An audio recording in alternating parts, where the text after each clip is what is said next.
Hello everyone and welcome back to our channel. So guys यार आज हम जाने वाले हैं प्रयागराज, मतलब हम इंदौर से जा रहे हैं प्रयागराज।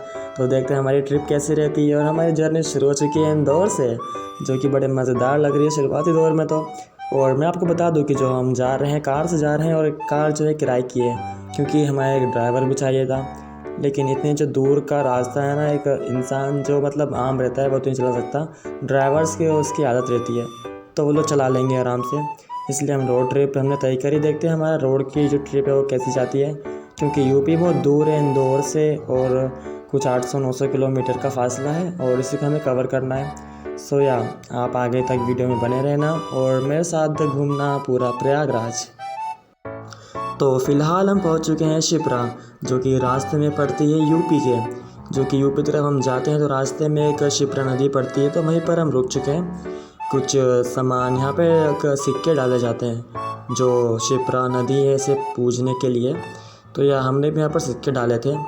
और इसी के आगे बढ़ते हुए हम थोड़ी देर यहाँ पे रुके, 5 मिनट। फिर हमने हमारी ड्राइविंग शुरू करी। और फिर जैसे कि आप सब देख सकते हैं कि 800 किलोमीटर दूर है यहाँ से यूपी। और जो कि मैं लगा कर रखा है, मैं टोल प्लाज़ा पे अटके हुए थे, तभी मैंने गूगल मैप खोल के देखा कि कितनी स्पीड है। तो जो हमारा टाइम था वो बता रहा था कि आप सुबह के 6:23 AM पे पहुँचोगे। लेकिन सच्चाई और भी कुछ थी, जो कि आप आगे देखोगे कि हम कितनी टाइम पे पहुँचे वहाँ पे, और रास्ते में हमारे साथ क्या क्या हुआ। टोल प्लाज़ा पे भी हमको थोड़ा टाइम लग चुका था, क्योंकि वहाँ पे भी 3-4 गाड़ियाँ लगी हुई थी। किसी कारण से वहाँ पे फटाफट काम नहीं चल रहा था। लेकिन उसके बाद जब हम निकले तो थोड़ी कार ने स्पीड पकड़ ली थी, क्योंकि जो हाईवे है यहाँ पे ज़्यादा भीड़ नहीं रहती, और हाईवे तो होता है गाड़ियाँ तेज़ चलाने के लिए। तो यह गाड़ी हमारे ड्राइवर भैया ने बहुत तेज़ चलाई, इसकी वजह से हम पहुंच चुके थे उनके हिसाब से तो। लेकिन फिर भी टाइम हमें लग गया। और 100 किलोमीटर के बाद हमने सोचा कि एक जगह रुक जाते हैं, क्योंकि पैर दुखने लग चुके थे वहाँ पे गाड़ी में बैठे बैठे। तो जिस जगह पे मैं रुका था वहाँ आप देख सकते हो, यहाँ पे हमने रुक के चाय पी थी। और चाय एकदम जेन्युइनली बताऊँ तो बहुत ही ज़्यादा बेकार थी। और मतलब बेकार थी तो थी, बेकार मतलब लगी रही थी। और जहाँ तक मैंने देखा कि यहाँ पे डस्टबिन भी नहीं रखे हुए थे। जितना भी कूड़ा कचरा है सब यहीं पे ढेर लगा हुआ था, जैसे आप सब देख सकते हैं। और पता नहीं क्यों, लेकिन यहाँ पे रख के नहीं रखे थे कि डस्टबिन, यहाँ पे चीज़ ही नहीं थी। लेकिन खैर छोड़ो। और उसके बाद जब नेक्स्ट बार हम रुके तो एक अच्छे से होटल में रुक चुके थे। लेकिन हाईवे साइड जो होटल्स रहते हैं वहाँ पे क्या होता है, जो ट्रक वाले ड्राइवर्स रहते हैं ना, ये ज़्यादा रहते हैं। तो इसलिए अंदर जाने की हमारी इच्छा नहीं, खाना हमने बाहर ही मंगवा लिया और वहीं बैठ के खाया था। और इसके बाद जो कि पूरा सुनसान पड़ा हुआ था, क्योंकि रात के करीब 12 या 11 बज रहे थे, और हमको आगे के लिए भी निकलना था झांसी रोड की तरफ। तो इसी के लिए हम फिर रुक गए और फटाफट यहाँ से निकले। और एक कुत्ता भी प्यारा सा बेचारा भूखा बैठा था, तो उसे भी हमने खाना वाना खिलाया और फिर निकले यहाँ से। प्यारा लग रहा है। सो या इसी के साथ बहुत ज़्यादा मेहनत करने के बाद हम यूपी पहुँच चुके थे। और मतलब 12 या 1 बजे के करीब हम यूपी में एंटर हुए।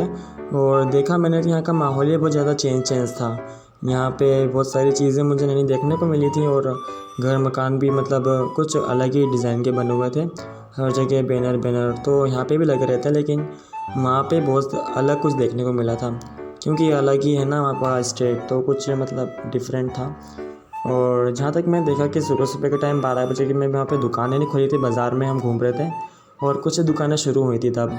और हमको तो लग रही थी वो, लेकिन कुछ खाने के लिए नहीं मिला इस बाज़ार में। तो फिर हम थोड़ा आगे की तरफ बढ़े और ढूंढा कि चलो कुछ तो मिल जाए। लेकिन जो वीडियो आप देख रहे हैं थोड़ी सी ब्लर आ रही होगी, उसके लिए सॉरी, क्योंकि मैंने कांच के अंदर से इसकी वीडियो बनाई है। वैसे मूर्ति अच्छी थी जो आपने अभी देखी जो गई है। सो भाई इंतज़ार की घड़ी अब ख़त्म होने वाली थी, क्योंकि हम जो कल से निकले थे ना गंगा नदी के लिए, वो अब वहाँ पे पहुँचने वाले थे। लेकिन जो यहाँ पर रेड सिग्नल लगा हुआ था बड़े से चौराहे पे, यहाँ पर भी बाइक वाले रुकने को तैयार ही नहीं थे। कुछ अलग ही सीन चल रहा था यहाँ पे एकदम। बाइक वालों के लिए मतलब सिग्नल था ही नहीं। 2-3 लोग थे जो कि रुके हुए थे, बाकी दोनों फुर उड़े जा रहे थे यहाँ से। और सिग्नल भी काफ़ी तेज़ चल रहा था, वहाँ पे गाड़ियाँ रुक नहीं रही थी। इतना जाम होने के बावजूद भी लोग बहुत ज़्यादा लापरवाही बरत रहे थे, ये बहुत गलत है। और एक अंकल फालतू ही भिड़ गए थे किसी इंसान से। तो या फिर हम एक और चौराहा पार करके एक और जगह पहुंच चुके थे, और यहाँ पे भी हमको खड़ा होना पड़ा, जैसे कि आप सब देख सकते हैं। उसके बाद हम निकले, और वैसे रोड ज़्यादा अच्छी थी यहाँ की सिटी की, लेकिन दुकानें अभी भी ज़्यादा खुली नहीं थी खाने पीने की। 1 बज चुकी थी क्योंकि दोपहर के। उसके बाद भी सोचा मैंने कि कुछ मिल जाएगा, लेकिन कुछ भी नहीं मिला। और यहाँ पे बस वस घर बाकी ज़्यादा कुछ डिफरेंस मुझे लगा नहीं यहाँ पे और एमपी में। तो थोड़े चलने के बाद हमको एक अंकल दिखे जो कि बाइक से जा रहे थे। उनकी खुद की नाव थी तो वो हमें इस नदी तक लेकर आ चुके थे, क्योंकि आगे हमें नाव से जाना था, बोट से, क्योंकि जो नहाने का एकदम जो मतलब मेन जगह बनी है वो बीच में बनी हुई है। तो वहाँ पे जाने के लिए आपको बस नाव का सहारा लेना पड़ता है। इसी के लिए हम नाव करी वहाँ से। और जो मतलब मैं आपको प्राइस बताऊँ तो 600 रुपये लगे थे हमारी। हमने 2 नाव करी थी, एक एक में लोग बैठे थे।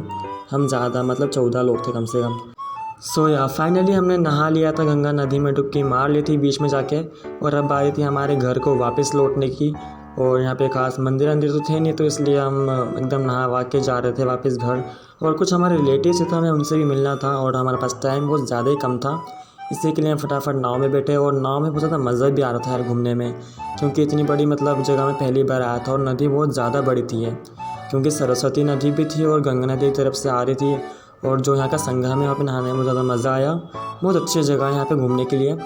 और यहाँ पे एक अकबर फोर्ट भी है जहाँ पर हम जा नहीं पाए क्योंकि टाइम बहुत कम था हमारे पास। इसी के लिए हम फिर यहाँ से निकले और नाव जो थी एकदम स्पीड में चल रही थी अपनी। और यहाँ की जो गहराई है वो कुछ 60 से 65 फीट बताई थी नाव वाले ने, तो उसी को हमने माना। फिर उसके बाद हम हमारे घाट की तरफ वापस पहुँच गए। और अगर आपको जितनी भी इस ट्रिप में मेरे साथ गड़बड़ी हुई, अच्छा हुआ बुरा हुआ, अगर सुनना है तो कमेंट करके ज़रूर बताना, मैं उसके लिए अलग से वीडियो बना दूंगा। तो या जर्नी हमारे यहाँ पे ख़त्म होती है और या हमने नहा लिया है। अगर आपको वीडियो पसंद आई हो, थोड़ी बहुत नॉलेज मिली हो इस वीडियो से, तो वीडियो को प्लीज़ लाइक करना, चैनल को सब्सक्राइब करना। मिलते हैं ऐसी अगली वीडियो में। Thanks for watching.